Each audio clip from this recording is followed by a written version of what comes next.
اس وقت پریشان کرنے کے اندر ہمارے جو اعضاء سرگرم ہیں، جبھی تو ان کے اندر چوچالی نہیں ہے، ایمان کی حرارت نہیں ہے، روحانیت نہیں ہے ہمارے اندر. کیونکہ جلال الدین رومی علیہ رحمہ سے کسی نے کہا حضور کہ فلاں شخص جو ہے ہوا کے اندر اڑتا ہوا نظر آیا، فرمایا اس میں کون سے کمال کی بات ہے؟ مکھی جو ہے نجاست پہ بیٹھتی ہے وہ بھی ہوا میں اڑ جاتی ہے. کہا اس میں تو کوئی کمال نہیں، اگر کمال ہوتا تو پھر مکھی میں بھی کمال ہوتا کہ نجاست والی جگہ پہ مکھی بیٹھ کے ہوا میں اڑ جاتی ہے. تو کہا کہ حضور کمال کس چیز کے اندر ہے؟ جلال الدین رومی فرمانے لگے کمال اس بات کے اندر ہے کہ آپ کے ساتھ جو بیٹھا ہوا ہو اس کو آپ کی ذات سے کوئی تکلیف نہ ہو. فرمایا یہ کمال کی بات ہے. اللہ تعالی ہمیں باکمال بنائے، اہل بیت سے سچی پکی محبت نصیب فرمائے، اور در پہ بھی ہم اہل بیت والوں کے اس وقت موجود ہیں. الحمدللہ علی دین علماء اہل بیت حضور کی آل ان کے در پہ موجود ہیں. یہ ہمیں زندگی میں بار بار آیا نہیں کرتے تو اللہ سے التجا کر بیٹھو کہ اللہ تعالیٰ ہمارے ظاہر باطن کی اصلاح فرمائے اور ہمیں شریعت مطہرہ کا پابند بنائے. دیکھو نا آقا جان سے ہم محبت کرتے ہیں، مگر جو آقا جان صلی اللہ علیہ وسلم ہم سے چاہتے وہ کام ہم نہیں کرتے.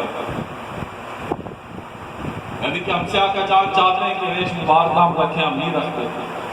چاہتے ہیں کہ آقا جان جیسے سنت لباس کا حسن ہم نہیں پہنتے، جیسے کھانے کا طریقہ نہیں کھاتے. یعنی کہ ہم شریعت کے اوپر چلنا، ایک بندہ نہیں شریعت کے مطابق چل رہا وہ الگ بات، ایک بندہ شریعت کے خلاف چل رہا ہے اس کے لیے تو بے سختی ہے نا. شریعت کے مطابق نہ چل رہا، میں نہیں کہتا کہ نہ چل رہا، ایک الگ بات ہے. اور شریعت کے خلاف چلنا، چیلنج کرنا، منع کیا اس بات کا وہی کام کر کے دکھانا، تو بتاؤ پھر ہماری زندگیوں میں سختیاں آئیں گی یا نہیں آئیں گی؟ یہ سختیوں کے سبب ہماری وجہ سے ہیں، بیماریاں ہماری وجہ سے ہیں. کوئی کسی کی وجہ سے کوئی کام نہیں ہے. ہم خود ٹھیک ہو جائیں گے تو سارے کام خود بخود ہی ٹھیک ہو جائیں گے. اللہ تعالی ہمیں ہدایت نصیب فرمائے. دیکھو کوئی کہتا ہے نا کہ گاڑی جو ہے نعمت ہے، گھر نعمت ہے، لوگ کہتے ہیں نا کہ یہ تو کافروں کے پاس بھی، کیا کافروں کے پاس بھی نعمت ہے؟ لوگ کہتے ہیں یار یہ موبائل فون ہے بہت بڑی نعمت ہے. بتاؤ کہ یہ نعمت ہے تو پھر کافروں کے پاس بھی ہے. ہم کیا کہیں گے نعمت ہے ان کے پاس بھی ہے جو اللہ کو نہیں مانتے. اگر یہ نعمت ہوتی تو پھر کافروں کے پاس بھی ہوتی نا. ان کے پاس بھی گھر نہیں ہے، ایک سے ایک عالیشان گھر ہے، گاڑی ہے ان کے پاس ایک سے ایک گاڑی ہے. یہ نعمت کب ہوتی ہے کہ جب اللہ تعالیٰ کی سب سے بڑی نعمت جو ہے وہ ذات مصطفیٰ اللہ کی نعمت ہے سب سے بڑی، اور اس کے بعد رشد و ہدایت جو ہے یہ اللہ کی نعمت ہے. یہ اللہ جسے چاہتا ہے یہ نعمت اسے عطا فرماتا ہے. جبرائیل امین نے پوچھا یا اللہ ہدایت کسے عطا فرماتے ہیں؟ فرمایا جسے میں چاہتا ہوں اسے ہدایت عطا فرماتا ہوں. اللہ آپ کسے چاہتے ہیں؟ فرمایا جو اپنے آپ کو چاہتا ہے میں اسی کو ہدایت عطا فرماتا ہوں. جو خود چاہتا ہے کہ مجھے خدا ہدایت دے. تو سب سے بڑی نعمت کیا چیز ہو گئی؟ ہدایت. اہدنا الصراط المستقیم، اللہ میں سیدھے راستے میں گامزن فرما. اگر ہم ہدایت یافتہ لوگوں میں ہمارا شمار ہے، پھر ہمارے پاس گاڑی ہے تو نعمت ہے، پھر ہمارے پاس گھر ہے تو نعمت ہے. ورنہ یہ تو کافروں کے پاس بھی ہے. خدا دیکھو نا سب کو روزی نہیں دیتے، رزق خدا سب کو دیتے. جو اپنے پسندیدہ اللہ کے محبت کرنے والے لوگ ہیں ان کو جو روزی خدا دیتے ہیں اس کی دلیل و نشانی کیا ہے؟ یعنی کہ جو خدا کو دیتے ہیں پھر خدا لٹا کے جو ان کو دیتا ہے تو سمجھ جانا کہ اللہ تعالیٰ کے پسندیدہ لوگ ہیں. وَمِمَّا رَزَقْنَاهُمْ يُنْفِقُونَ، میرے دیے ہوئے مال سے میری راہ میں خرچ کرو. تو انسان جب اپنا ٹائم، اپنا وقت، اپنی جان، ہر چیز، اپنے احساسات، اپنی خواہشات کی قربانی اللہ کے راستوں میں دیتا ہے تو پلٹ کے خدا جو اسے انعامات دیتے ہیں تو پسندیدہ لوگوں میں اس کا شمار کر دیا جاتا ہے. روزی تو خدا کافروں کو بھی دے رہا ہے. بتاؤ خدا کی مخلوق ہے، سورج خدا کی مخلوق ہے نا، تو سورج کسی کافر کے گھر میں کہے کہ میں روشنی نہیں ڈالوں گا، ایسا ہو سکتا ہے؟ کافروں کے گھر میں بھی روشنی ڈالنا ہے. اور جو اس کے اندر وٹامنس ہیں، من نفس جو بھی